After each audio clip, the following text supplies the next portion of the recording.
This episode of the Cult Popture Podcast was brought to you by our Patreon. If you want to tell us which films we should watch, get up to 2 extra exclusive podcasts a month, give us something to talk about in the post-credit scenes at the end of each episode, or even contribute to the discussion in the episode itself, then please consider joining the cult and donating at www.patreon.com/cultpopture.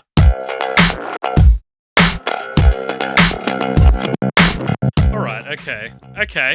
Alright, fine. Let's do it, Richard. Welcome, everyone, to the Cult Popture Podcast. My name is AJ. I'm joined by Richard. Hi, Richard. Mm-hmm. Yes. Present. AJ, what is this intro you're AJ, doing? what are you getting at here? What are you leading to? Well, Richard, I don't know if you knew it, but this is actually an episode of film franchise Fortnights on the Cult Popture Podcast, which is a show we've been doing for a number of years now, where we watch and discuss a film franchise every fortnight, from Godzilla to Godfather to God's Not Dead. We've covered the whole gamut, and we will keep peddling that little tagline every episode, Until I think, now. Someone says they don't like it, which will crush us. Because people might be like, why now? Why 7 years in? Why 8 seasons in are you now doing a catchphrase? It's because it took us that long to cover those three, yeah. Yeah. Now we can comfortably say we've run the whole gamut. Yeah. Exactly. Yeah.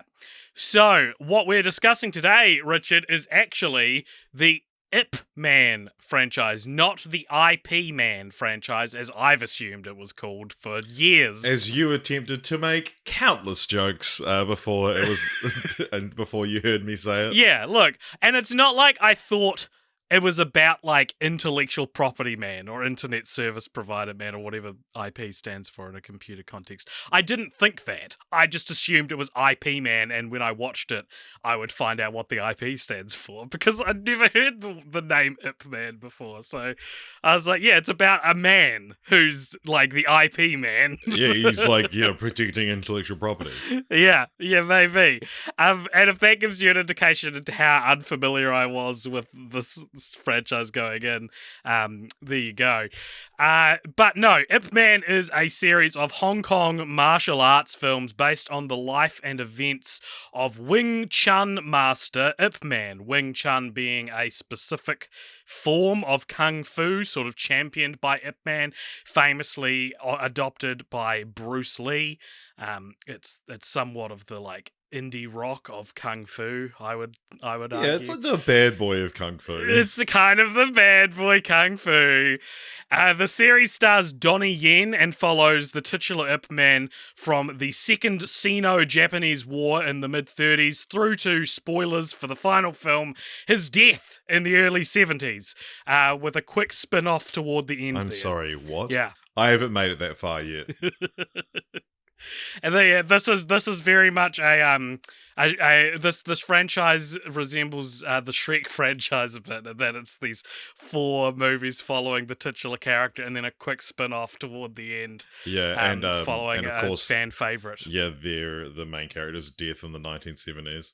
Yeah, Shrek found dead in a hotel in Miami. The franchise is unique, I think, Richard, for being multiple biopics. I feel like biopics don't get sequels. The only one I can think of outside of this would be Elizabeth the Golden Age, the Kate Blanchett. Yeah. That's the only other time I can think of a sequel to a biopic. There is, like, I guess it's not really the same thing, but there's like 3 separate movies where Michael Sheen plays Tony Blair, and like, right, where he's like an ancillary character. I think, one of them is the one where there's the Queen movie about. I think it's in The Queen. He plays Tony Blair, but there's like 2 other movies. Where he also just plays Tony Blair. Do you think that they're intended to be connected through Michael Sheen's portrayal? It's the same writer, I believe. Right, so that's arguably a franchise. Yeah, then, right? The Michael Sheen, Tony Blair franchise. Yeah.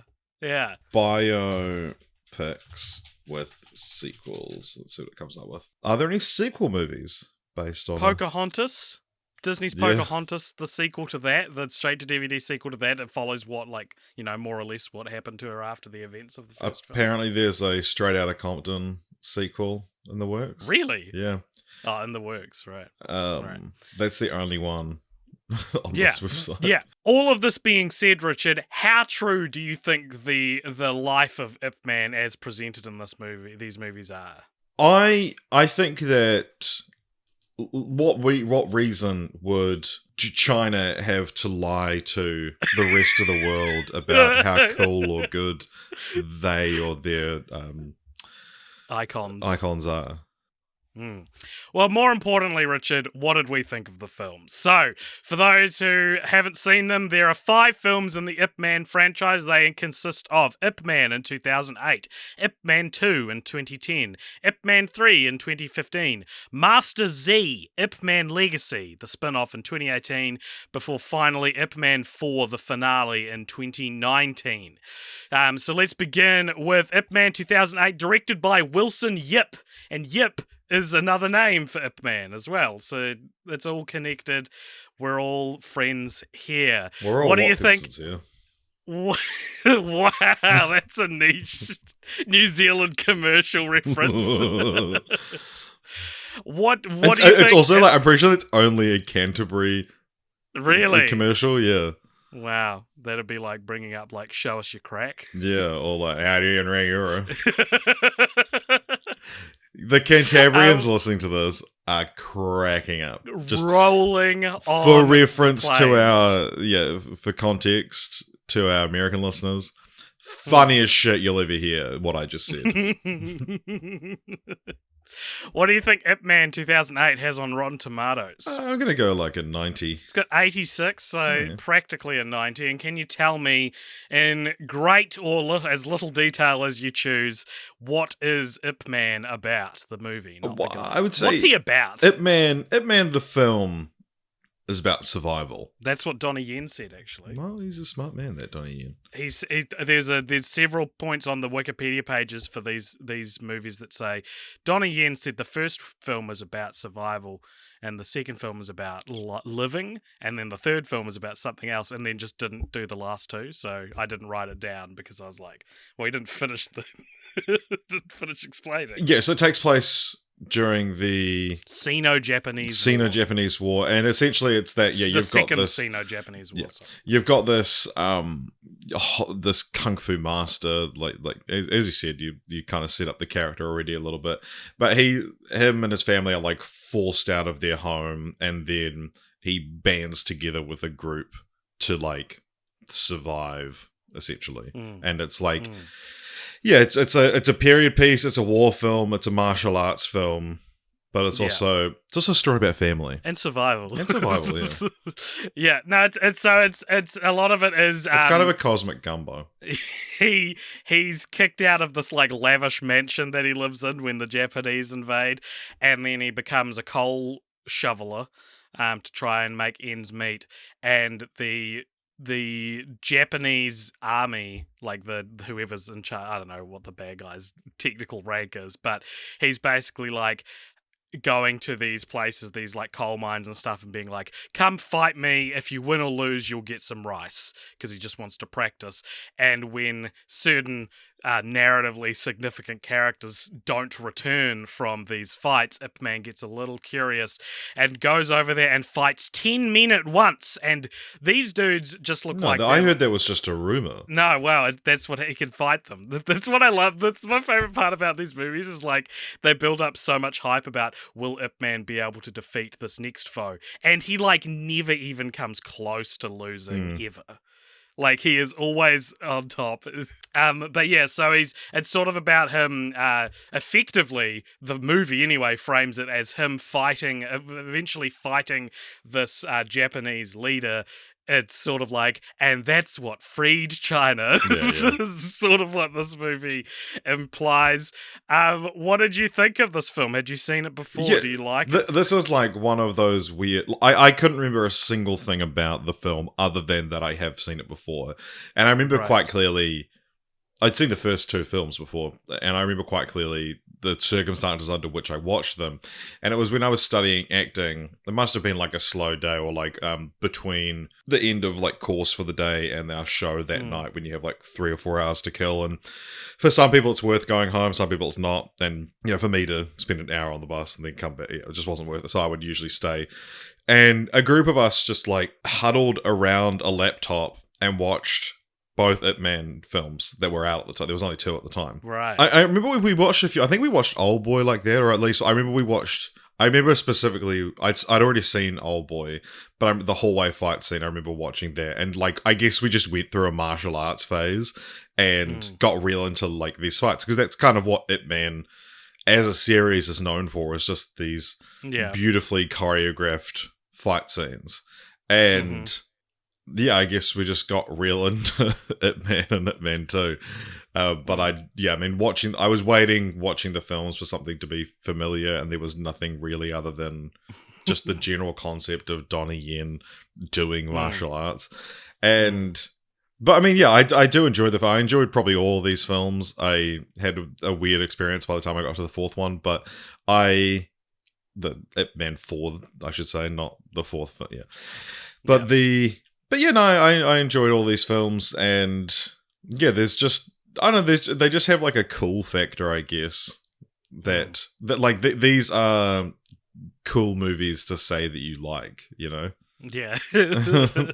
I think a lot of martial arts movies are like that. But I guess like that's the question is how into martial arts are you? Because I feel like, do you know what, Rich? I feel like I've never spoken to you about martial arts specifically in all of our friendship. I don't recall a single conversation about the appreciation for martial arts. So I'm curious as to whether you're into martial arts. I'm going to search through our Facebook Messenger chat for the term martial arts.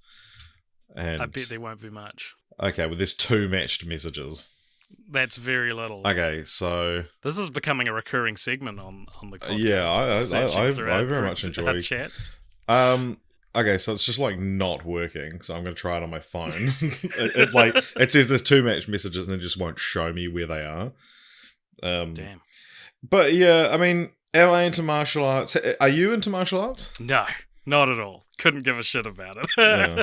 So you said so you said IP Man is winning me when someone asks why I go to the toilet so much, and I said it's actually pronounced Ip, and you said you're kidding me, and then I sent a voice note, and then you said the IP crowd, and I said I've seen the first 2. And you said, I barely know what they are. And I said, it's just martial arts. Wow. So that's one time. So that's the first... and that was last week. Yeah. And just to clarify my hilarious joke there, I was saying, when someone asks me, why do you go to the toilet so much? And I would say, IP, man. Yeah. And then you were like, it's not pronounced that. Because you'd made that joke several times already, and I just ignored it. Had I? Yeah. Wow. And the other time I've mentioned martial arts is I said to you, this is talking about Shang-Chi, and also the announcement of El Muerto, for context. I said, I love, how some people are like, it's kind of a bummer the first Asian superhero is just, his power is he's good at martial arts, and now the first Latinx superhero, and it's like, he's a Mexican wrestler. So those are the 2 times we've spoken about martial arts. Well, that should go to show. I mean, like I had a similar issue with dance as an art form and appreciating dancing as an art form, especially like sort of free form dance. Like I would watch dances and just be like, I could don't do that. really. No, we'll get to that. Okay. No, not I could do that. Just I don't really know what separates what looks good from what looks bad. But I think exposure to TikTok in the last few years has made me like a little more attuned to what makes a good dance. But I think like it's not that I didn't like this movie. I should say I thought Ip Man was cool. I thought it was a fun movie with and it's not like I don't see a fist do a cool thing and I'm like that was cool. It's more just like it feels, and this was sort of my Letterboxd review for the film. Whenever there's like that the movie breaks to do a fight scene, because that's what these movies do, right? They're like, all right, we did enough plot, we can have a little fight scene as a treat. It's this film's sort of like using the same, like, this is their version of breaking out into song or dance. Yeah. So whenever that happens, I kind of feel like I start staring at the invisible space between my couch and my TV, and like, so I'm looking at the screen, but I'm not taking in anything that's happening. And I don't know what that says about me, what it says about like the kinds of movies that I'm interested in. Do you think it's a race thing? No, and I knew you'd bring this up, and I came prepared for this. I don't think it's a race thing, because I've gotten, like, you know, the various franchises and movies our fan base have made me watch has certainly broken me through into like appreciating anime a lot more than I usually do, and like, that's subbed, that's dubbed, that's got, you know, like all the things in which if I said I didn't like this about Ip Man or I didn't like this about Ip Man, you'd be like, it's sounding a lot like you just don't like the race of the characters. It's not that, because I enjoy foreign films. I think it's literally, it's just like, I can only be so amazed by, I guess, filmed martial arts. I'm sure if I saw it in real life. Well, I guess it's the same thing that like without sort of, and I'm not saying that this is just a you thing. This is a universal thing, that it's like without an appreciation for like how good the martial arts is, that it's like, why is the final fight any better than the first one? Yeah, because exactly. because like, we have no sort of reference for. I mean, you can. I mean, you know, it goes on longer. It's more elaborate or whatever, but there's no sort. And especially the, like you say, the way they make Ip Man himself be this kind of untouchable character, it takes away a little bit of the stakes as well, because it's like, well, you know, but I mean, I am still able to appreciate the choreography of it and everything and the stunt work, but maybe not in the same way that other people appreciate these films. But there's also like the cool thing about how like just Eastern cinema in general and like martial arts films, there's such different approach to action as in the West, and I think there's an Every Frame a Painting video about it, where he talks about he compares Jackie Chan's Eastern to Western performances, and there's like, you know, because Jackie Chan's an actor who's like, was always very much like doing all his own stunts and everything, and these big elaborate fight sequences often, and, you know, being so good at incorporating comedy into it as well. And it's like, then you cut to something like Shanghai Noon, Shanghai Nights, and the example used in the video is there's like a bit where he's being punched and it punches like on the cut, but there's like 2 or 3 frames, and so the punch actually like repeats itself. So it's like punch, cut, frame, punch again. And it just like, that's how in Western cinema we make the punch feel like it has weight to it, and it's this thing that's so imperceptible to the human eye. It's so fast. But it's just one of these little techniques. And then so it's like, well, how do you make that's a trick that, and also gets around the fact that like this actor's not actually being punched. And so you like exploring in Eastern cinema how, you know, with these long takes and things, how do you still add that gravity to it? And I mean, it's just really interesting. You get trained martial artists who are also actors and could just do it. But it's interesting. Like have you ever watched like MMA? So I guess so.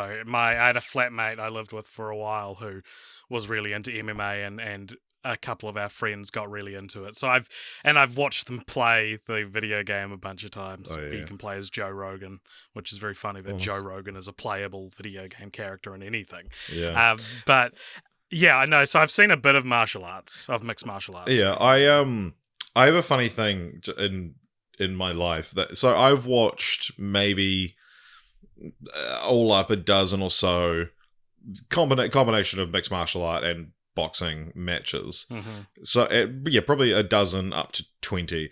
I have never seen a knockout watching a thing live, and it's like I that's why you watch people fight, is for one, because one of them is going to get fucking knocked out. I've seen it's all gone to like they've all gone the distance and it's gone to like decision or whatever. I saw a draw once, which is insanely rare, and I'm just like, I just want one of these. I just want one of these cunts to get knocked out sometimes. Yeah.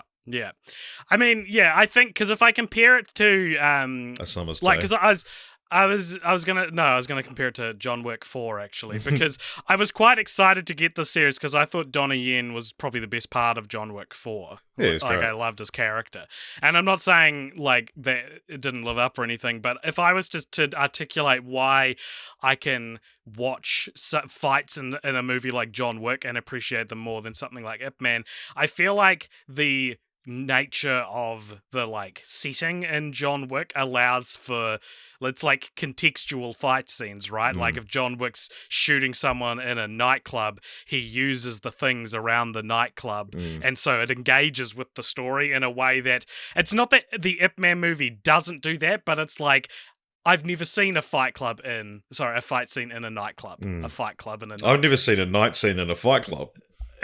Yeah. Except most of the scenes in Fight Club take place at night. Yeah. So I mean, that is so like... I'm used to seeing, to seeing, I guess, like, you know, martial arts from the Chinese. Well, it's like your action, like, since the Ip Man franchise, action has a new gold standard. Like, at the time, and when I was speaking to director Chad Stahelski from who directed all 4 John Wick movies, he was talking about that, because I said to him that it's like you know, John Wick's become the new gold standard for action, and so how do you consider the difference between action 10 years ago and action now? Like, you know, do you feel like you've made an impact? And he essentially just said, like, as far as I'm concerned, I wasn't doing anything new. I was just taking from Eastern cinema and martial arts films. And I mean, he might have even mentioned Ip Man by name, but it's like, but yeah, I mean, it is unfair to compare any action movie to John Wick, really, because the stunt work in those films is second to none, and also, like you said, the contextualizing, especially, like, I think the second movie from memory probably does it best in terms of, like, almost the Jason Bourne sort of thing of, like, grabbing anything to fight with. Yeah. So all of this being said, I thought I liked this movie. There's some great stuff in it, but if you were like, what's your favorite stunt? It's like, I don't know, it all kind of blurs together, and maybe that's more what I'm saying. Well, it is like talking about, because we off pod, we were both a bit like, I don't know how much I have to say about this franchise, but it's like, I find we get this when we get comedy movies as well, and like, because these are just action, that it's like, it's so hard to just like, you know, we do a comedy franchise, it's just, what were your favorite jokes, you know? Yeah. And an action movie, it's like, I don't know, but then it's like, it's weird, because you could probably make an argument for like any franchise being like, any franchise is boring. Well, it's just going to be like, oh, well, what's your favorite? Like, you know, there's nothing to talk about. But I mean, when so much of it is choreography, that when you watch these all in a like 5-day period, like I did, they just blur together, and so I couldn't even confidently tell you which fight scenes came from which film. Yeah, exactly. You mentioned Shanghai Nights before. Well, this is our third Donnie Yen film after Shanghai Nights, and do you know what other one he was in that we've seen? Is it like a Muppets movie? No. He was in Blade 2. Oh, yeah. Which I did not remember. So, third Donnie Yen film. So, with all of these films, that makes it our 7 Donnie Yen films all up that we've seen. Well, technically it's an archival footage, yeah. Yeah. We have a segment that we usually forget to do on this show called Franch Wise, where we discuss what about the first film inspired a franchise going forward. And do you have any theories? Do you have anything? Because it's, as we say, it's weird to get sequels to biopics. And do we like know? Like, did you come across in your research? Like, before these films, would your average Chinese citizen know Ip Man? Well, judging by how many other fucking Ip Man movies there are, I would say, yeah, he must be like quite the historical Yeah, figure in China. yeah, because That's what I would assume. that's, I mean, that it's essentially just like this guy's a superhero to China, and Yeah. yeah, I mean, I guess there's. I don't know how much of it's all true. I'm assuming all of it. But the guy had a pretty interesting life. He had more stories to tell. And so I guess they just decided to dive back into that well. Keep telling those stories. Yeah. So, was this like a box office hit in China? Oh yeah, this was massive, and I think and that's all. I'm starting to see a lot of the time the answer to franchise is because money. But producer Raymond Wong, after the theatrical release of Ip Man in December 2008, announced plans to make a sequel. Originally, they wanted the sequel to focus on the relationship between Ip Man and his most famous disciple Bruce Lee. But of course, if you've ever tried to make any media that involves Bruce Lee, the estate is usually not very cool with you just assuming you can do that. Yeah. So it was the Once Upon a Time in Hollywood, and Bruce Lee's daughter was like, Bruce wasn't like that, and Tarantino was like, with all due respect, you didn't fucking know him. And even up until 2009, it was said that young Bruce Lee would be the focus of Ip Man 2. But they just never really secured the rights to do a full story about him, so it's almost like French-wise, well, they thought they were going to be able to tell a Bruce Lee story, and then by the time it was greenlit, they weren't allowed. The sequel involves it continues Ip Man's story, focusing on his move to Hong Kong as he attempts to propagate Wing Chun in the region. It came out in 2010, also directed by Wilson Yip. What do you think this has on Rotten Tomatoes? Similarly high, I would imagine, 1995. It's got 97%, which makes it the highest rated film on Rotten Tomatoes in the franchise.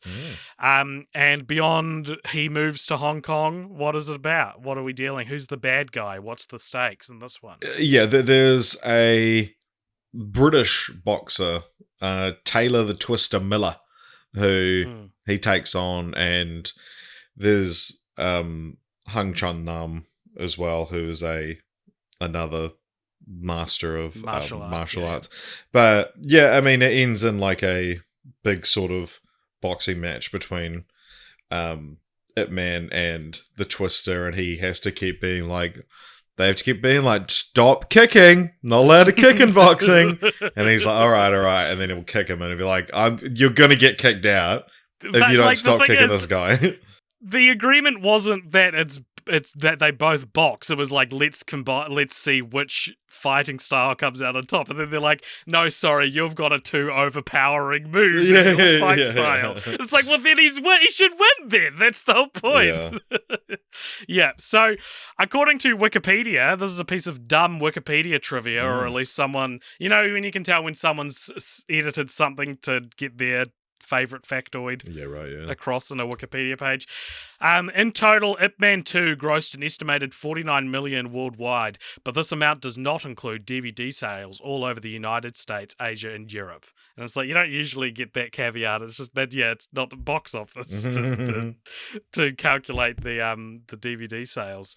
What did you think of Ip Man 2? Do you agree that it's the high watermark of the series? I would have to go back and look at my ratings, but yeah, I really enjoyed this one, and I mean, I'd seen it before at some point, but yeah, I mean, in my review, I said this was the Rocky IV of the Ip Man franchise.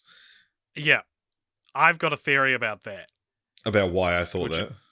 About the Rocky IV thing, because I've written down Rocky IV as well. Okay, let's hear it. I reckon the whole Ip Man franchise is Chinese Rocky IV. Right. Like, there are, at least in the first three, there are elements of Rocky IV so in the first one, he saves his country in a fight, which is a ridiculous concept, but that's in Rocky IV. He ends the Cold War fighting Drago.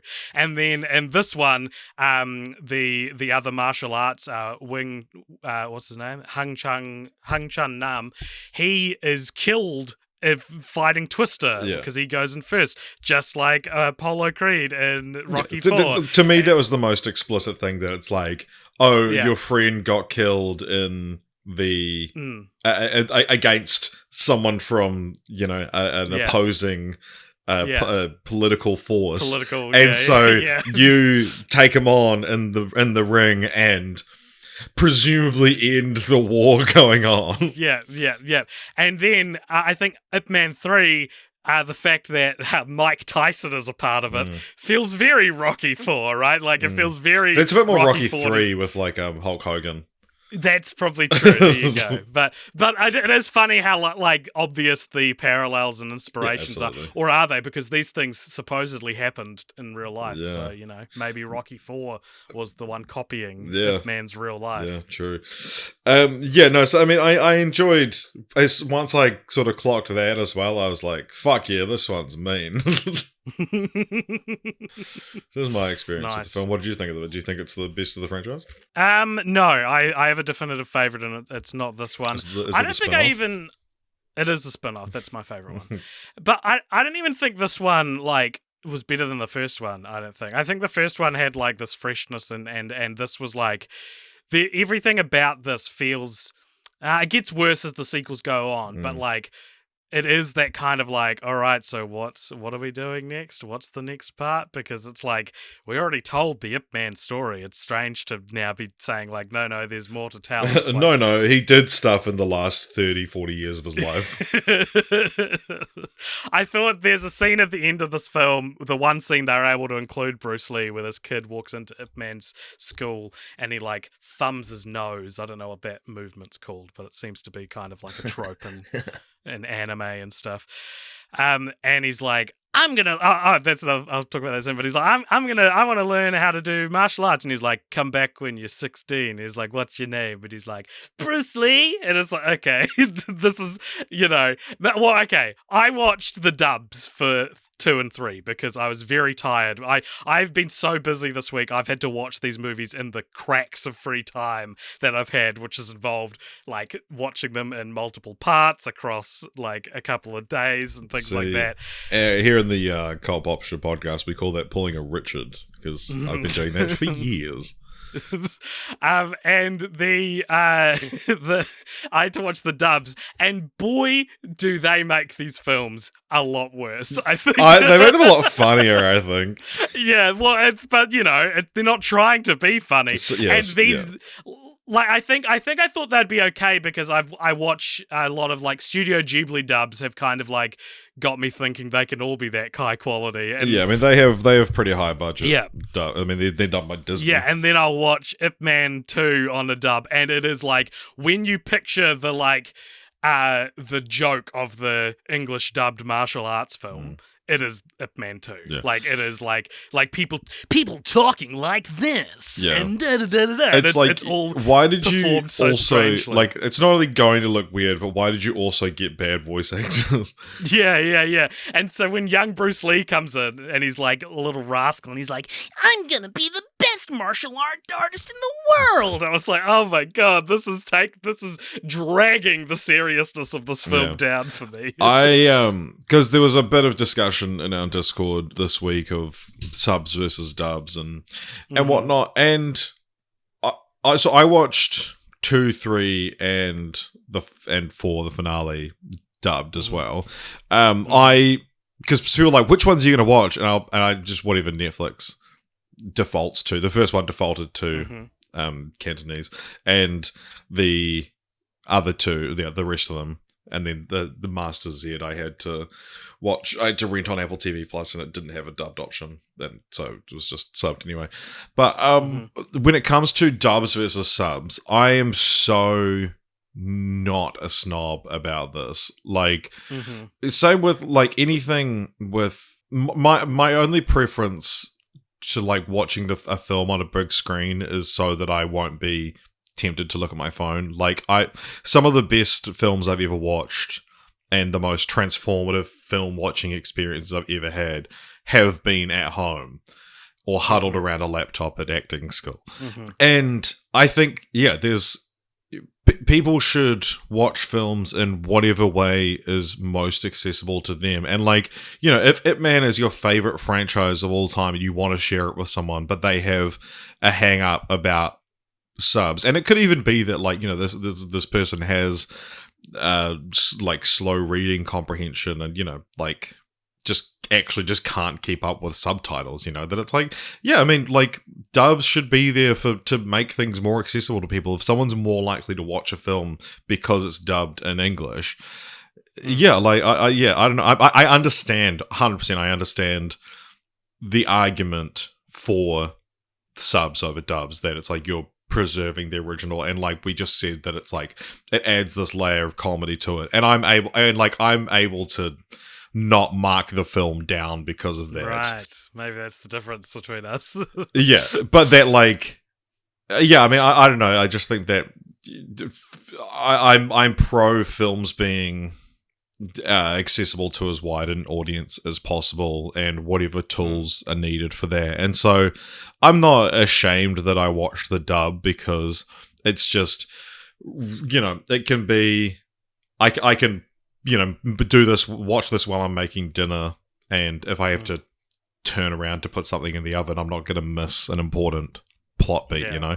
And yeah, I mean, yeah, it's so much, yeah, like, I mean, the first one and Master Z, I was in a zone where I was able to actually sit down and properly watch them. And so, yeah, I was lucky to have, and thankful to have, the dubs for the ones that I watched it with, because yeah, you can't always just set aside an hour and 40 minutes to have your phone away and just be looking at the TV. But when you can do that, more power to you. I think that I agree that, like, there's like a problematic nature to dunking on subs all the time, and again, like, being used to usually watching dubs and like dunking on dubs, you mean? Sorry, yes, yeah. And again, watching the dubs of Studio Ghibli films, it's like, well, this is fine. But I think, like, I thought you were going to watch the subs for these, so I was like, I'll fall down. I'll be the silly boy. Yeah, I'll be the silly one. And it's just, I just thought it was so funny. Like, there's so many funny line deliveries that is just like, why would you do it that way? And interestingly as well, I had the Chinese to English subtitles on while watching the dub, and they're different. So you get two different, because when something is dubbed, there's more of a focus on matching the mouth movements than actually translating exactly. Yeah, definitely more in animated things, because you're trying to, like, when the mouth flap is just half the time it's just a binary open or closed. It's a lot easier to match, but yeah, I guess when it's live action, you're never going to match it, so it's more about, like, the length of the line. Yeah. And so there's a few fun things where, like there was one in Ip Man 3 where Mike Tyson's character, who dubs himself, they haven't kept the original audio, he's overdubbed himself for some reason, at least in some shots, because there's one bit where the subtitles said "fuck you," but in the actual audio of the film, he was like, "get out of here" or something, and I was like, "What's going on?" It is interesting. So I this is interesting because I noticed this in the first film, which I was watching subbed.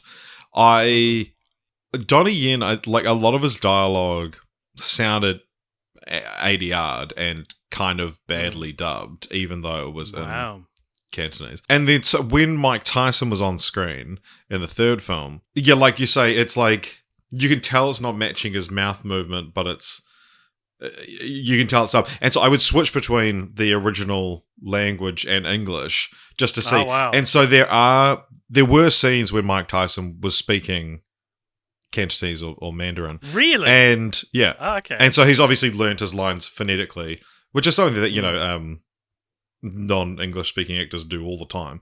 And so there's big parts of these where, and if you're watching it in English with subtitles, there'll be stretches that aren't subtitled, because it's you're watching the subs, and it assumes you're only needing the subs because you only speak English, and so when the characters are actually speaking English, they don't give you any subtitles. And yeah, there's a few scenes where he'll be talking to someone in English, and then he'll have, like, a little aside to himself which will be in Cantonese or Mandarin. And it's weird. Like, but I think they've, like you said, they've still dubbed his English lines again. It seems like. I mean, it could just be the weird way he talks, but yeah, it is. It's quite a funny thing, and I mean, like having this little experiment and finding out how they do these scenes and who's dubbing who and when they're dubbing and when they're not is it was gave me something to talk about on the podcast. Yeah.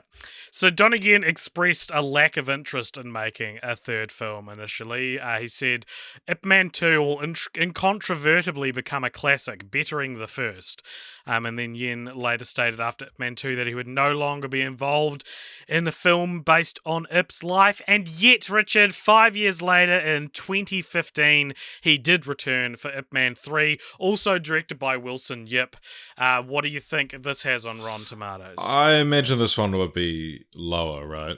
Yeah, it is lower, but it's still at 77%, which is still a respectable score. And what is it about? So this one's about Mike Tyson. Yeah, he plays like it's like he's a crooked property developer trying to take over a primary school. Yeah. Mike Tyson's this property developer. He's using gangsters to try and like take over a primary school, and Ip Man, being an upstanding member of the community, decides to stop them. And all the while his wife has got a cancer diagnosis that kills her by the end of the film. I haven't got to that bit yet. We also meet the character who will be the subject of the spin-off in this one, named Chung Tin Chi, who is working sort of for Mike Tyson, and then loses to Ip Man and gets on more on the straight and narrow by the end of the film. Yeah. So what did you think of this one? Yeah, I mean, this one I still enjoy, but it is a weaker entry. It's fine. I remember, so this came out in 2015, so that was pretty much the year I moved to Auckland. I moved up here at the end of 2014. And I remember so specifically seeing at St. Luke's Mall a poster for Ip Man 3 and being like, that's fun. Like, I remember, sitting around a laptop watching the first two and then seeing the poster and saying, it's like, is Mike Tyson in this film? And just being like, what the hell? I remember this being this like sacred cow of like martial arts films that like, this duology that, they were never going to make anymore. And now it's like, not only making a third one, but it has Mike Tyson in it. Yeah. Yeah. No, it's a weird, I'm surprised this movie has as high of a Rotten Tomatoes score as it does, because that Mike Tyson grenade in the center of this film, a boxer, it's a real grenade in the salad. Yeah, he's not an actor, and he's also like kind of a public figure. I think people struggle to take all that seriously anyway, right? So it was interesting. I didn't think he was too bad in it, but it still is like, that's the thing. It's like he's not horrible. Yeah. No, yeah. Despite initial reluctance, Donnie Yen agreed to return to the role of Ip Man because, quote, no matter where I go, nobody knows me as Donnie Yen. They call me Ip Man. So I decided to play the role one more time to fulfill everyone's wishes. And there's something very sad Donnie Yen's losing in that situation. The real Ip Man is losing in that situation. Yeah. And this is actually, would you believe it? This is our 6th Mike Tyson film on Film Franchise Fortnights. Wow. I mean, he's in all 3 Hangover movies. He's only in the first 2, but yep, that's 2. Is he not in the third one at all? He's not in the third one? That's 2 of them. And is he in a Muppets movie? No, but you're on the right sort of track. It's like a dumb cameo somewhere. The rest of them are all dumb cameos. Right. And the types of movies that would have dumb cameos. In separate franchises? Or how many franchises? Three separate franchises, 3 separate films. Wow. Not like Anchorman, he's not in either of those. No. One of them's more serious, and then the other 2 are like, Blade. oh yeah, that makes sense. No. So what? A serious film and a serious franchise that would have a Mike Tyson cameo. Rocky. Why would Mike Tyson? So he's in Rocky Balboa. Yep. Oh, is it?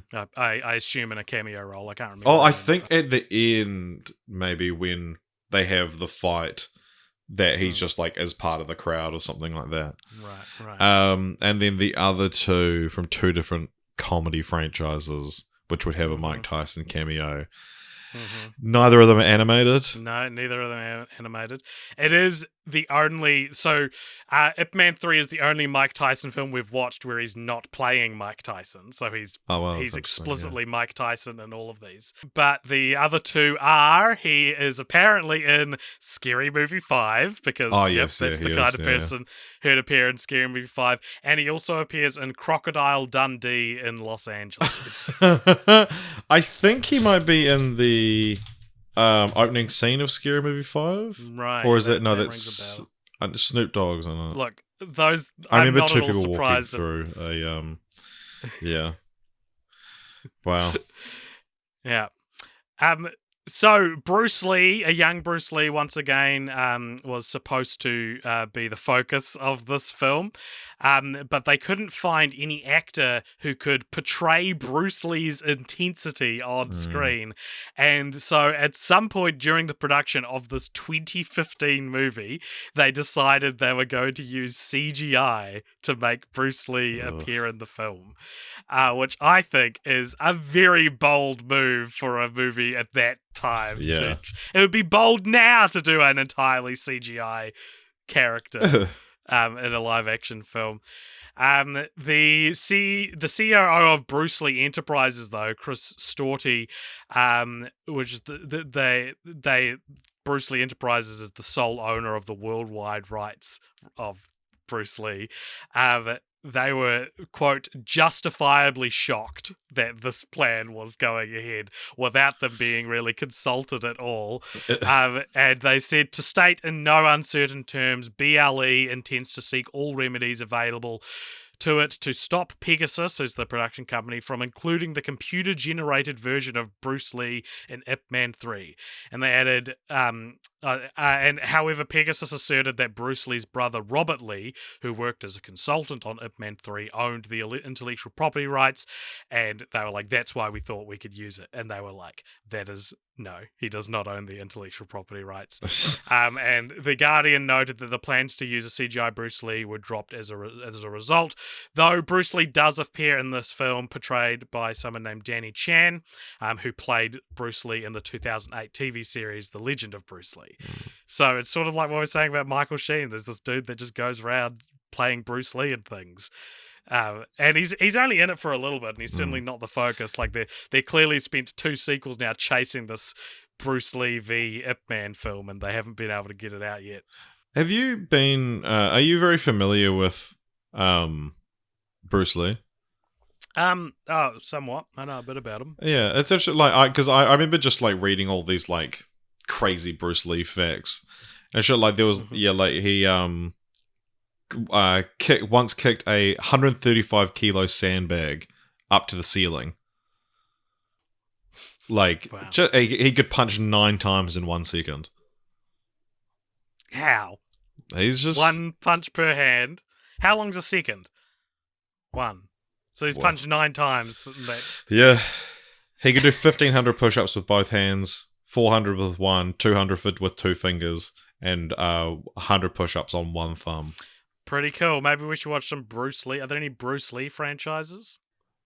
Yeah, Maybe I need to see the best of the best to fully appreciate. Well, there's the movie. I know there's a movie where he fights Chuck Norris. Bruce Lee films. I mean, Into the Dragon's the big one. Is that a part of a franchise? I don't know. I'm sure our Discord would like us to think that just Bruce Lee movies are a franchise. They fucking would, wouldn't they? The Olsen twins are a franchise. Yeah. The Michael Sheen, Tony Blair movies are a franchise. That one I'm partial to. Yeah, maybe there is a sequel. I don't know. No, it doesn't look like it. So Into the Dragon came out after he died. Wow. Yeah. Okay. That's interesting. I mean, that's like his most famous sort of film. But yeah, it was the last film he completed before he died at the age of 32. Do you have anything else you wanted to discuss with Ip Man 3? Any other stray observations? Any other, like, I don't know, did you like any of the characters? Did you think any of them maybe deserved a spin-off, for example? I would like You to see maybe more of Mike this Mike Tyson Tyson guy, yeah. Well, unfortunately, it wasn't him who landed the spin-off, but in 2018, we got Master Z, Ip Man Legacy. This was not directed by Wilson Yip, but instead Yuen Wu Ping. And what do you think this has on Rotten Tomatoes? I would hope this one's high, but I would imagine a little bit lower than the other side. I would guess like high 80s. It's 89%, which is the second highest in the franchise. Hell so yeah. pretty interesting that it's got that much of a reputation, despite being absent of any real like Ip Man stuff. What is this movie about? So, yeah, after being defeated by the Ip Man himself, Master Z himself goes to a small town and wants to leave behind martial arts altogether, and he has a kid, right? But then, just when he thinks he's out, they pull him back in, and yeah, he's thinking he's back. And yeah, this one has this sort of, I guess, underground criminal network that he sort of takes on. But it features Dave Bautista and Michelle Yeoh. Yeah, and I thought they were both really good at it. Yeah. I really enjoyed seeing them. What did you think? Did you like it? Yeah, I think this movie fucking rocks. Yeah, Yeah, I do too. I thought it was great. Yeah, I mean, it is funny, and I remember when I was speaking to Dave Bautista, I was talking to him about. Do you want me to like call you out on these name drops you've started doing to like humble you and humanize you a bit, or should I just? No, I want you to be. Stay I want you to be silent. impressed by them. Well, I am impressed by them. Well, good. That's another day I shall not be humble. Yeah, no, just about like choosing roles and stuff, and yeah, I continue to not be disappointed by. I haven't seen Army of the Dead, but I continue to not be disappointed by Dave Bautista's role choices. And I mean, even something like Army of the Dead, he turned down the Suicide Squad for it because he was like, this is the first lead role I've ever been offered in a Zack Snyder, and it's in a Zack Snyder film, so I can't say no. And yeah, even something like this where, because there's this tradition essentially of big budget Chinese films getting a random actor to come over and learn a couple of lines phonetically, and maybe they can say a few in English. And yeah, he's great. He's having a great time. He suits the role, and yeah, I enjoy his performance. And then yeah, Michelle Yeoh obviously has the leg up as like actually the matriarch of being what's the Chinese mafia called? The Chinese mafia. Yeah. Triad, is it? I don't know what sure so. But she's the leader of the Cheong Lok organized crime syndicate. There you go. But but I mean, she obviously has the leg up of actually knowing the language as well as being a famous actress in the West. No, it's good fun film, and the fight scenes were all still the high quality we've come to expect from this franchise. And I think there's a Richard style to this one, and it makes me wonder: is just Yuen Wu Ping a better director than Wilson Yip? Me and Wu Ping, yeah. You said okay. You said what? Very what good. did you say? Ewan is his first name. Me and. All right. We're making fun of people's names now. What are we doing? No, you kept trying to bring me up, and I was just talking about the Richard style, talking about me and Wu Ping's directing. I thought you could almost call this film, Richard, a neon noir in a lot of places. A neon Genesis, the genre I'm currently attempting to make for $1 genre. But I thought one thing I loved about Dave Bautista's character, who is this, he owns a steak restaurant, and when we first meet him, he's this very gentle, very nice sort of accommodating, respectful man who as the film goes on, you find out that actually he's behind it all, and it was very well developed character, I thought. And I reckon he's the only like American or Western actor in the whole franchise who manages to sell the weird translated to English dialogue, which I'm sure non-English speaking actors have to deal with this all the time, right? You watch a character speak like Chilean in a movie, and people from Chile are going to be like, "That's a real weird way to say that sentence." But especially English, like with you know, with apparently like Gus in Breaking Bad's accent is all wrong or something. yeah. There's something here a lot. That was what I was citing from. Yeah. But so like whenever there's an English character in Ip Man, a character speaking English, they are speaking like with what I would say are like Chinese ideas, like sentence structure, but they're speaking English. So it's very strange, and it doesn't sound like how it sounds slightly off to how like English speakers actually speak.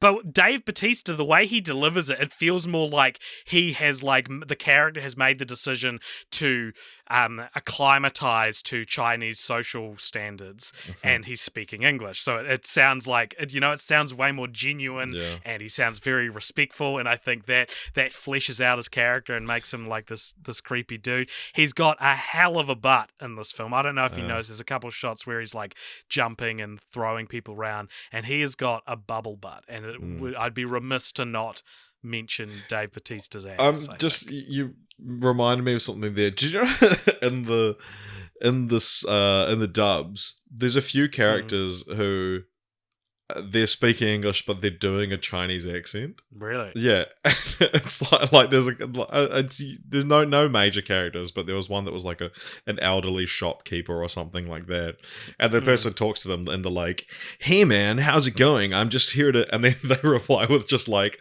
an accent. I can't. You can't. I'm not allowed to do. But and it was just noticed, why would you like if you're dubbing it? Why would you get someone to do? But it seems like someone comes into the recording studio and they're like, "Oh, this is the character you'll be playing. You've got these 3 or 4 lines," and they're like, "Well, I'm playing a Chinese guy, so clearly you want me to do the accent." And someone else is directing the dub who directed the film, probably. I did notice in Ip Man 2, some of the dubs had a New Zealand accent. I don't know if you noticed that. Yeah, I didn't. There's a few times where I was like, that's a Kiwi twang slipping through there in this 1940s Chinese character. Yeah. This is our 9th Dave Bautista film for film franchise Fortnights. Do you want to take a guess at what else we've covered? I was going to say 3 Guardians movies, but the 3rd one comes out this week. Correct. Yep. So 2 Guardians movies, 2 Avengers movies that he's in. That's all for the MCU because Thor: Love and Thunder's not out. We didn't cover that. How many did you say? 9. Yep. So you've got he's in one of the Scorpion King movies. He's in the Scorpion King 3 Battle for Redemption. in a pre-fame, like he was just one of the many wrestlers they got to play characters in those films. And then is there any other from the Batistants or are they like pre-fame ones? I'd say one of them is like just before the Batistants, and one of them you could argue was like the first film of the Batistants. And it's not Guardians. I guess it would be Guardians, wouldn't it? Yeah. It came out after Guardians, okay.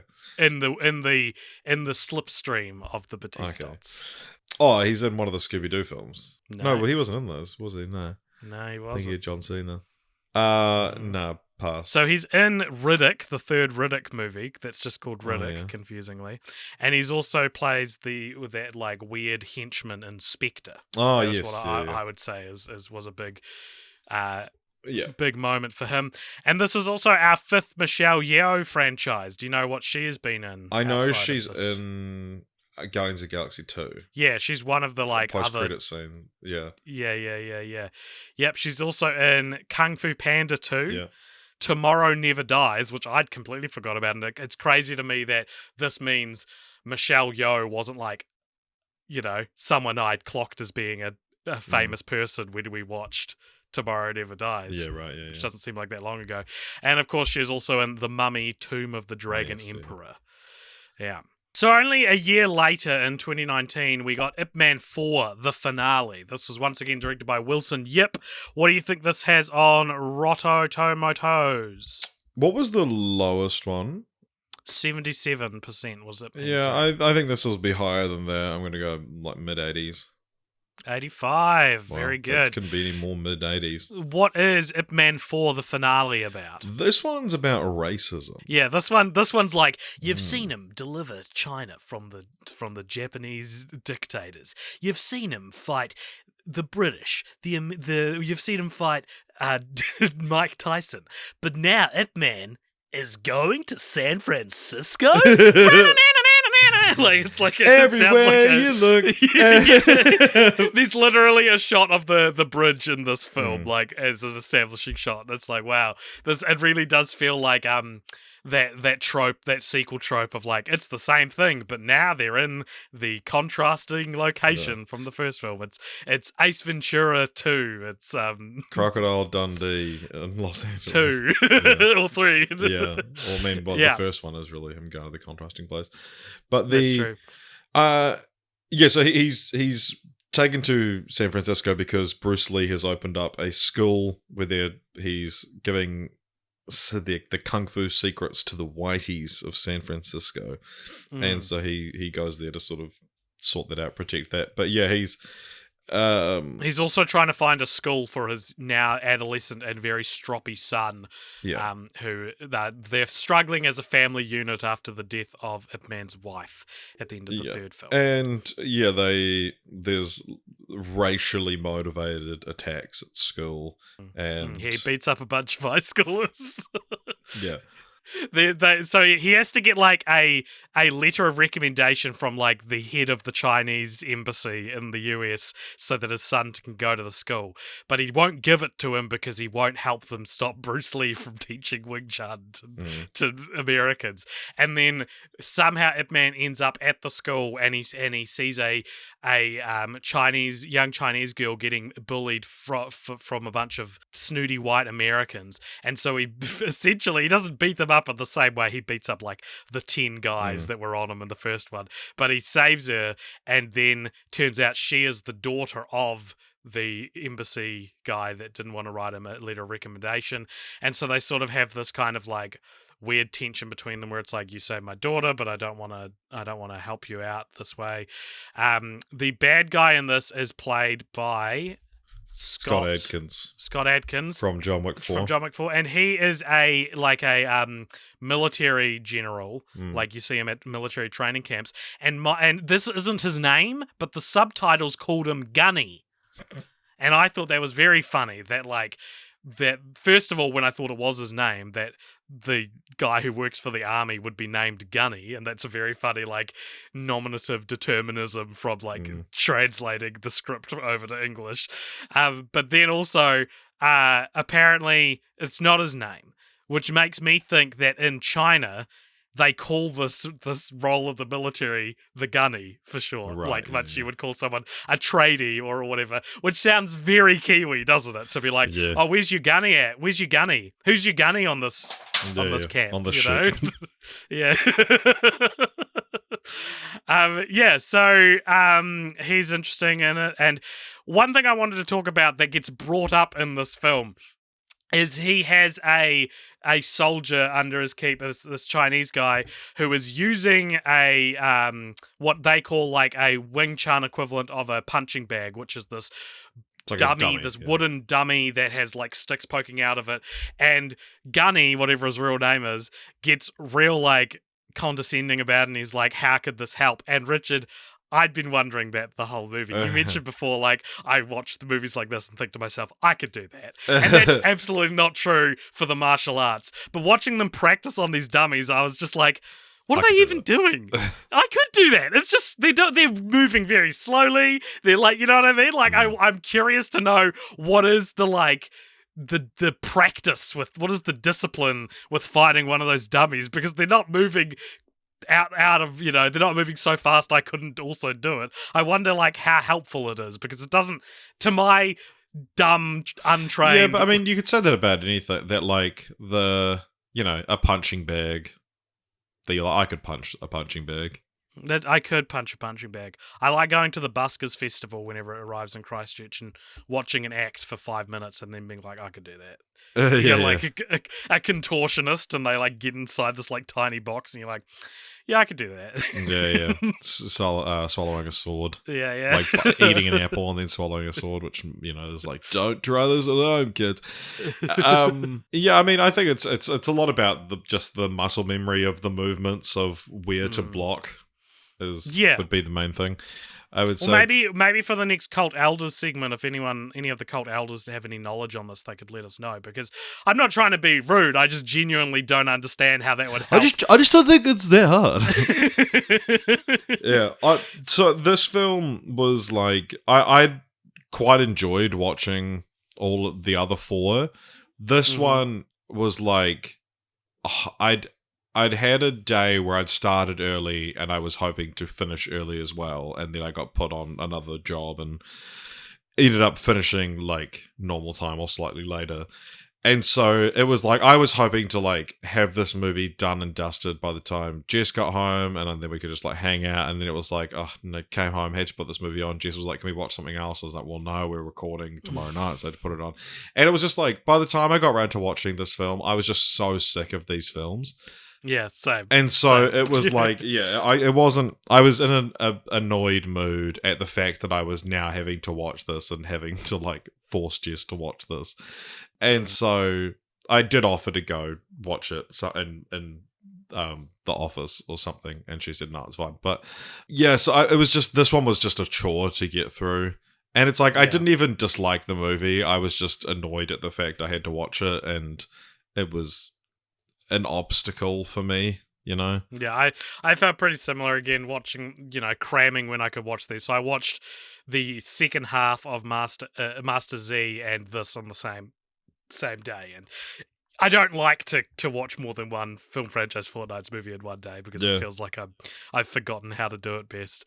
Back when we first started the podcast, we had to watch like 7 Nightmare on Elm Street Friday the 13th movies in one day. Remember that? Yeah, but we were together. Gone are those days. Yeah, that's true. Well, you and I weren't the only people kind of sick of this movie, though, Richard, because during the 2019 Hong Kong protests, protesters urged a boycott of this film, citing that the pro-Beijing stances of actors Donnie Yen and Danny Chan and producer Raymond Wong meant it was unethical to give this movie your support. And apparently they actively spoiled the film on social media in both English and Chinese. Ip Man dies. Yeah. What does that even spoil? Yeah. Like, this person would die about this time dies. Of course, you'd make. And it's called the finale. What do you think? Yeah. Not to defend the pro Beijing stances of Donnie Yen and company. I think I knew that about. I knew that about Donnie Yen. I mean, a lot of big Hollywood stuff, but it's like, I mean, I don't want to sympathize with them too much, but it is also like, if you are a big star in a country with one of the most oppressive governments in the world, you're not really in a position to speak out against them. Like, I agree. When your films are funded by the government and all these things. And so it's like, yeah, I mean, I'm sure there's various, because there was a lot of issues with like people posting pictures of support and stuff, and it's like a lot of these social media accounts aren't run by those people, and if you want to have a career in China, if you want your family to be safe in China, you have to show support for the government. And so I don't know the details of Donnie Yen's support of the Chinese government, but I have a little bit of sympathy for. At least I wonder if that's the difficult situation he's in. That's the best case scenario that you want to believe about all these pro Beijing. Yeah, Chinese it's like, right? I don't believe Donnie Yen or most of these actors. I mean, someone like Jackie Chan is like a big enough star, especially in the West, that.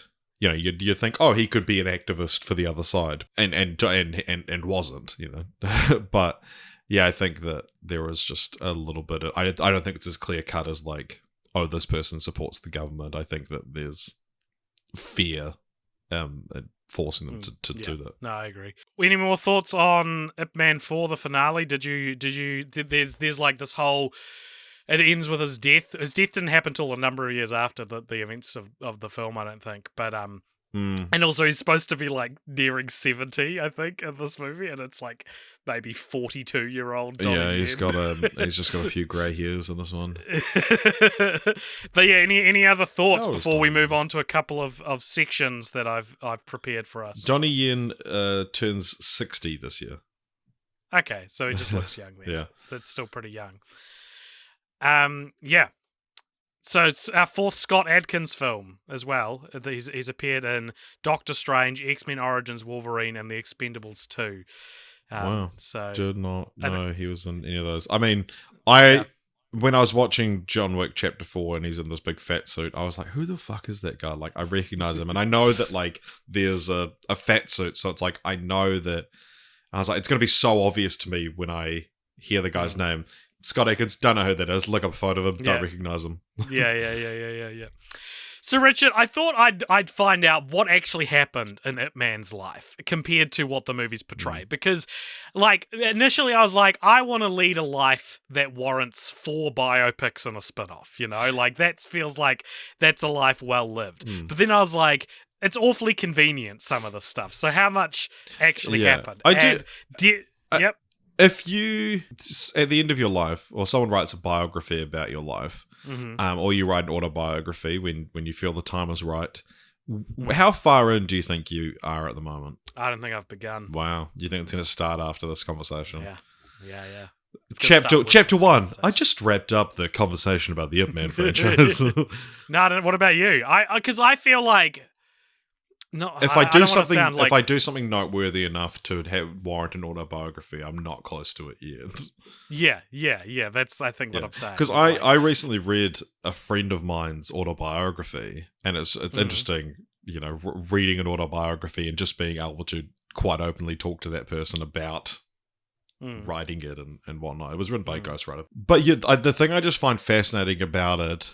And I mean, this is true of any autobiography, but it's just, you know, because it's someone who's I know personally, that it's like the idea that, that especially with a ghostwriter, that someone looks at your life and says objective, like, or from an outside point of view, your life is about this. This is the narrative of your life. And then so you talk about like, oh, one of the most transformative experiences for me, one of the most important things that happened to me is I lived in London for 2 years. And then you read the autobiography and it's 2 sentences. But then there's one conversation you had with someone. Yeah. And it's like, this is multiple pages because from an outside point of view, this one 10-minute conversation is more important to the story of your life than the 2 years and anything that happened there. And it's so fascinating to have someone else tell you what your life is about and what's important to that narrative specifically, not just like your life. Yeah. Agreed. Well, Richard, and this I didn't by any means do like a deep dive into his life. No, I didn't. I skimmed the Wikipedia page. I skimmed the Wikipedia page for the real life Ip Man, and from what I can discern, the stuff at the end of each movie, it'll say like text will come up on screen and tell you like what happened. All of that is true, but virtually nothing else is. Right. So like. And it's like at the end of Ip Man 3, it just says Ip Man's wife died in 1967, and it's like, yes, that is a true statement, but nothing else in the movie actually happened. So here are a list of things that I thought would be relevant. So he was around, I think Foshan is the name of the town in the first film. He was like there during the start of the Second Sino-Japanese War, though it is believed that he possibly actually left and moved to Kwok Fu for a lot of it, so he wasn't even like there. And the movies claim that he fought a bunch of Japanese dudes and delivered China to freedom seems to be largely fabricated, which I was like, surely that's the like reason you make the biopic about him. but it sounds like it's not true. Yeah. He was also a captain in the Foshan police patrols for a number of years. None of that was featured in the films. And Ip found some time to train his second son, Ip Ching, during the year 1949, which is where the second film takes place. At the end of 1949, after the Chinese Communist Party won the Chinese Civil War, as Ip was a member of the I'm not going to try to pronounce that, of some, I don't even know what it's referring to. Ip, his wife, and his eldest daughter, not featured in any of these films, left to go to Hong Kong. So that's sort of the timeline of where they've mixed the end of the first one and the start of the second one up. So his wife and daughter later returned to Foshan to retrieve their identity cards. And due to the closure of borders, this would make a much more interesting movie to me, and it's not in any of the movies. Due to the closure of borders between China and Hong Kong in 1951, Ip and Chung, his wife, were separated for the rest of her life. Far out. So she left in 1951. She died in 1963, I think. So they never met again. They never reconnected. Fuck. And that's not in the movie, right? No. They are together when she dies. During this time, while they were separated, Ip Man fathered an illegitimate child with a mistress who also died of cancer in 1968. Wow. So none of that's featured as well. He's presented as a very stand-up, very honourable man. Never looked at another woman again after the death of his wife. And it's like, no, he looked at another woman before she was even... He looked at her naked and had sex with her. Ip began teaching Wing Chun in the early 1950s to escape poverty and to allegedly feed his opium addiction. He's addicted to cigarettes in the films, but even that's pretty understated. But apparently his opium addiction was a defining part of his life that is just completely So if Ip Man watched these films, he'd be like, "Where's me opium? Where's me opes?" Yeah. Ip's notable students do include Bruce Lee, so that's true, and a bunch of other people as well who I haven't really heard of. And he did die in the time that it says he died in, but there was nothing. There was nothing that was about he went to San Francisco to tell off Bruce Lee for teaching. All of the stuff which feels pretty factual. I couldn't find any it's not mentioned in his life story on his Wikipedia page. And the other thing I found out is that Chung Tin Chi, who's the main character in Master Z, was an actual person, but that's about as far as that goes. I don't think any of Master Z is remotely based on truth, other than the fact that this guy probably existed in real life. Damn. So it's all. I said, how do you do a franchise made up of biopics? By not really making the biopics is the answer, I think. Yeah. And we talk about titles a lot on this podcast, and I thought this would be a good place to do it, because why is Master Z called that? Why is that the name of the movie? The main character's not Master Z, or at least he's not called Master Z, and I think it might be because the actor's surname is Zhang, starting with a Z. Is that why? Is it calling it's where there was like the Bill Cosby show, right? Or the Michael J. Fox show. Is it that kind of thing where it's referring to the actor more than I think the Italian title for Teen Wolf is called Boy from the Future because it starred Michael J. Fox, even though it has nothing to do with that. Maybe.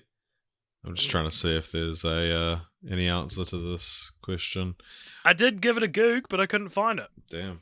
Well, then, I guess not. No. Ip Man's original title, the original film, was controversial. It was disputed when film director Wong Kar-wai announced plans to make his own Ip Man film with Tony Leung Chiu-wai while filming the film 2046. Wong had planned his own Ip Man biopic called The Grandmaster, with Leung playing the role of Ip, but it got stuck in development hell. Damn. And there was plans to name the original Ip Man film, the one we watched, Grandmaster Ip Man, which Wong Kar-wai, who I feel like is a much more notable director than Wilson Yip, he was like, you can't call it that. This is my like magnum opus. I've been trying to make this for years, and you're just gonna like usurp me like that. So to settle the dispute, Raymond Wong publicly rejected the film title and tried to claim that all along they'd wanted to call it Ip Man. And that the title Grandmaster Ip Man was suggested out of respect for Ip Man himself. So for Ip Man 2, the Chinese title of the film was called Ip Man 2, Legend of a Grandmaster, which spurred up the same argument again because Wong Kar-wai's film still wasn't out by the time Ip Man 2 came out. Wilson Yip tried to explain that the sequel is about Ip Man being elevated from a master to a hero grandmaster, so we have Grandmaster in the title. So they got away with it in China, but it is not called that in other countries, other regions. And this will move us swiftly into continue the franchise, where we each try and pitch a sequel to the Ip Man franchise.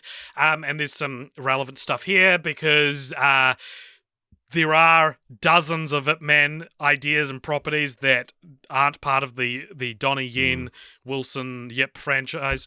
So the Grandmaster was released, directed by Wong Kar-wai in 2013, which is based around Ip Man's life. I don't know how much more true to life it is than what is the apparent like straight up lies of the series we watched. I want to see something about the opium addicted adulterer that really was Ip Man. Yeah, it's like when Sacha Baron Cohen left the Freddie Mercury biopic because he's like, that's not his life. I want to be real. I want to see the real stuff. There's also Ip Man: The Final Fight, also released in 2013, and there was also The Legend is Born Ip Man in 2010, and Ip Man Kung Fu Master in 2019, and a TV series called Ip Man, also released in 2013. All of which are unrelated to the Donnie Yen series and to each other. These aren't like lost franchises. They're all just separately made. And because of all of these things coming out around the same time, this was apparently why Ip Man 3 came out 5 years after Ip Man 2, because they were just waiting for the Ip Man craze of all of these movies to die down. So, also, lucky for us, there is reportedly a Master Z sequel in the works in April 2019. It was reported that Max Zhang is set to reprise the role, and the sequel is reportedly taking a budget cut, going to 13 million from the original's 28 million. Damn. So that seems like an omen for a sequel. So see if that comes out in a couple of years or not. Did you know, by the way, that talking about English-speaking actors having small parts in Chinese films? Do you know Aaron is in one? No. Yeah. Our Aaron. Our Aaron. From Pop Our Show. Aaron. From the Oscars episodes is in... I can't remember what it's called or anything, but he has a very small part in a Chinese film that's shot here. Wow, cool. We should ask him about it. Yeah. What is your continue the franchise? I want to see an American remake of Ip Man, but here's the key. Yeah. I want it to completely miss the point. Okay. Yeah, I want it to be even more factually incorrect. I want it to paint the US Army as the good guys helping out Ip Man. He has a wisecracking sidekick. He obviously speaks English, and Ip Man would and really bring in Ip Man to Western audiences, and. But, obviously America has to look good, and I want it to be done with the same sort of oversight of the US from the US Army that I'm sure, the Chinese government and Chinese politics and Chinese armies had over this series. Yeah, nice. And Ip Man will be played by Mel Gibson. My continue the franchise is called Yen, Ip Man Legacy. And if we're following along the timeline of Ip Man, I want to see a biopic about Donnie Yen taking on the role of playing Ip Man for the first film, but someone else is playing Donnie Yen. Like, he's not playing himself. Mel Gibson. So it's like another, Mel Gibson. Mel Gibson so as Donnie Yen as Ip Man. It's like it's like another way to like swing back round the biopic format on itself and be making a biopic about set in the fictional timeline of the Ip Man franchise. So Donnie Yen can appear in it as what we remember of the actual Ip Man, but he's not playing Donnie Yen. Someone else is playing Donnie Yen, who is training to become Ip Man. And you know what? Since none of the other ones are factually accurate, anything can happen in this. He can fight a dragon. I don't know. Like, it can be like real, and we can make it as exciting as we want. But I thought that would be a fun way to both keep the Ip Man Legacy subtitle going, but also like do like a fun little meta-textual it's like how there's a film about the guy that Rocky Balboa was supposedly based on, and in it he meets Stallone on the set of Copland. Exactly. There you go. All right, well, I guess now it's time to rank that franchise, isn't it? Yes, so if you go over to letterboxd.com/cultpopture, we have a list where we've ranked every franchise we've ever covered. And I'm struggling to sign into the account, but that's my fault and not Letterboxd's fault, who are perfect. And I have no reason to complain about Letterboxd, nor would I ever dream of doing such a thing. Alrighty. Okay, so we have a list of every franchise we've ever watched. And while I don't think Ip Man is a gold star franchise, which is how we indicate when there's no weak link in a franchise. Or is it? Maybe it is. Because it's not like the third one's terrible or anything. So maybe it is a gold star franchise. Yeah, fuck it. We don't give out gold stars often. Yeah, and I reckon we placed this pretty high up the list as well. It's a franchise which didn't like necessarily give me many highs, but it's just really like quality, and the people who enjoy it don't seem to have any complaints about any of them. And so I think that's pretty interesting. So I'm pitching to you that we put it, let's go, what do you reckon between Jumanji and the Muppet Movie at number 17? I like that, yeah. Yeah? That's a good place to put it. So it's the 17th best franchise we've ever watched, and that is Let us know ranking how for this episode. because we have people are playing along at home now, guessing where we're going to rank it, and they were all completely thrown off when we put Hunger Games quite high. Well, it's like Hunger Games is more like it's a franchise which like earns this place less, like in a way that may not be entirely obvious, I guess, is my response. Yeah, go back and listen to the Hunger Games episode and see what you think, you know? Yeah, exactly.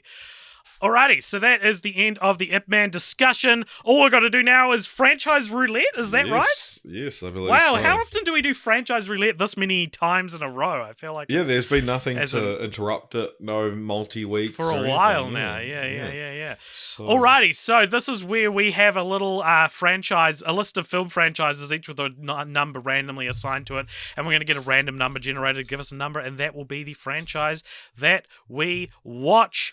And before, give us a number first, Richard, and then I'll do the little plugs. And then I'll make you guess. Okay. 6. Franchise number 6, very nerve-wrackingly high up the list. If you enjoyed this episode, before we reveal what franchise that is, if you enjoyed this episode, please consider following us on Twitter and Instagram at cultpopture. You can also join our Discord, which is there'll be a link to in the show notes, and come and chat to us about what you thought was the Ip Man, what was good about Ip Man films or what was bad about them. We would love to hear your thoughts on our thoughts. You can also, if you like this podcast enough, donate to it over at patreon.com/cultpopture, where every second film franchise Fortnights, you get to choose, you get to vote on the franchise we cover, and you get all sorts of treats. You get exclusive podcasts that are always late each month. Very fun, and you also get to become part of the discussion itself in the Cult Elders episodes that we do every third week. And you also get to contribute to the post-credit scene, which is coming up right after this music ends. Richard, what is our next franchise? All right, it's a trilogy. Nice, easy one. Cool. Nice. It is something that I think it's going to be very much a spiritual successor to our Hunger Games episode. Is it The Maze Runner? It is The Maze Runner. You're kidding me. No, I'm not. I can't believe we got Maze Runner. So in 2 weeks' time, we'll be covering the Maze Runner, The Scorch Trials, and Maze Runner, The Death Cure. There are only 3 of them. I can't believe. I always think there's more than 3, or that because they decided not to split it into 2, but there are more on the way apparently. I can't believe we are jumping back in to the young adult fiction. Well, I mean, it feels already. right. I mean, this is what people should have suggested we follow up Hunger instead Games of with. Ip Man. Instead of Ip Man. I don't know what they were thinking. I think it's funny that it took us like 6 years to go to get to Hunger Games after we did Divergent, which was like a spiritual successor to that, and now it's taking us a month to get to the Maze Runner, the next logical conversation. Well, I think we're in the final season of our lives. If we're talking autobiographically, right? You think we're at the end, not the start? Absolutely. I mean, like, if you were to, if our lives were a sitcom, we've talked about this a few times, that, like, you know, like, you watch Friends, and, like, at the end of it, it's like, Monica's a chef, Rachel works at Bloomington-Dales, and they all have, like, these super high-paying jobs that just feel, like, unrealistic for, like, you were fucking unemployed in season 1, and now you have your dream job, and it's like, you're now full-time at Letterboxd, which I hope you're okay with me saying that. I review movies on TV, and it's like, we were just a couple of dumb fucking nobodies when we started this show, and now we're like kind of big deals. And it feels unrealistic to have gotten here in the 7 years that we've been doing this podcast. And... yeah, I don't know. It's like plot speed ramping in the last couple of seasons. Game of Thrones season 7 or season 8. Yeah, it's a strange feeling, but yeah, it feels like we've. Yeah, I don't know. Our lives feel unrealistic from where we started. Well, let's hope this doesn't jinx it. Thank you very much for listening, everybody, and stay tuned for the post-credit scene after this music, and then stay even more tuned for the Maze Runner episode in 2 weeks' time. Stay a little less tuned than that, but more tuned than for the post-credit scene. For next week, we will be doing something fun. We haven't decided yet necessarily, or maybe we have. You'll have to tune in and find out.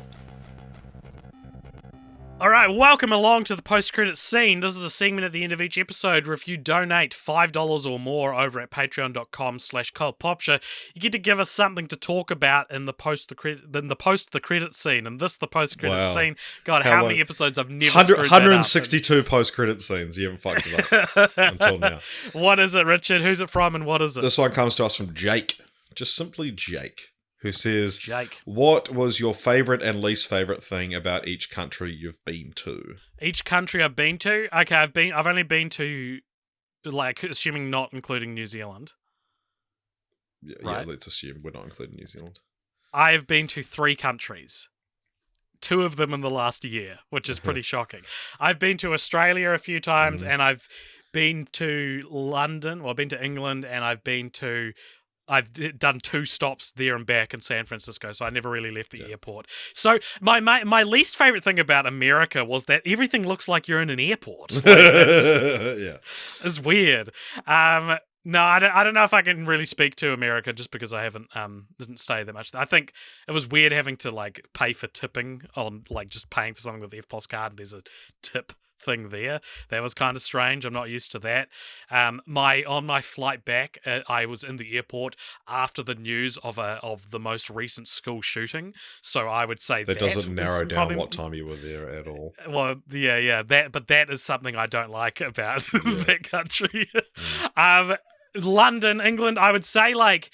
It's very crowded and very scary, and like the big difference between New Zealand and being in like one of the like most populated cities in the world, I guess, is like people have been trained their whole life to be able to like deal with like big crowds and going on an underground train that's extremely loud and in the dark, and they're all cool with that. But for me, I was like, I don't know if I could do this every day. I think I'd probably have a panic attack a week trying to do this. My favourite thing about England, though, is that everyone is dressed so much hotter than anyone ever dresses in New Zealand. Like you go to the supermarket in New Zealand, it wouldn't be that weird to like maybe see someone in a dressing gown, Well, every pajama once in a pants, while, pajama pants, this sort of thing. Everyone in England is dressed like they're on their way to like a fashion shoot. Like they look so hot because they've left the house, and that's the rule. You leave the house, you dress up. So let's go through the countries I've been to. Australia, been there a handful of times. My least favorite thing about Australia is it's like they're rabid over there, man. It's like a rabid version of New Zealand. Right, yeah. I would say, I mean, there's Melbourne is just a really cool place that's like cool vibes. I want to go to Melbourne. I've never been to Melbourne. Yeah, Melbourne's sort of like really hipstery indie sort of thing, and there's a lot of like hidden bars and stuff that's really cool. And so just the general vibe of Melbourne, my favorite thing about Australia. Least favorite thing is like all the fucking spiders and shit. And it's not uncommon to see a fucking gigantic insect that is trying to kill you. Where else I've been? The States, went there recently. My favorite stuff is just like the food, I guess, and just the massive portion sizes. But then my least favorite thing would be what that does to my stomach. I give America a lot of shit politically and other things that I very much disagree with about America, but I love it as a country, and I love visiting there. I don't know that I could like the idea of living there. It's for an extended period of time freaks me out because of healthcare and whatnot. But yeah, I mean, least favorite things, the tipping culture is. I mean, and food. It surprised me how expensive food is over there, because I always sort of thought, oh well, it's slightly cheaper because of tipping and whatnot. But it's like, no, the dollar amount is the same. Once you convert that, it's 1.6 times as expensive as it would be in New Zealand. Then you have to tip and add tax on top of that, so it ends up being double the price it is to eat here. Where else have I been?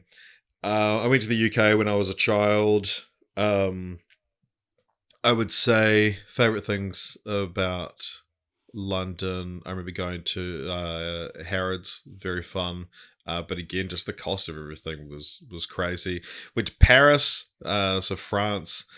Loved all the food and culture and everything. But the worst part about that is just the French people.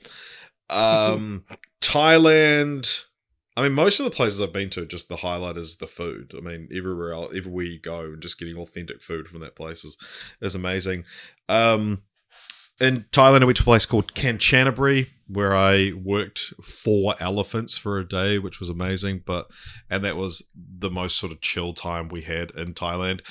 The least favorite part about Thailand is just how busy it is.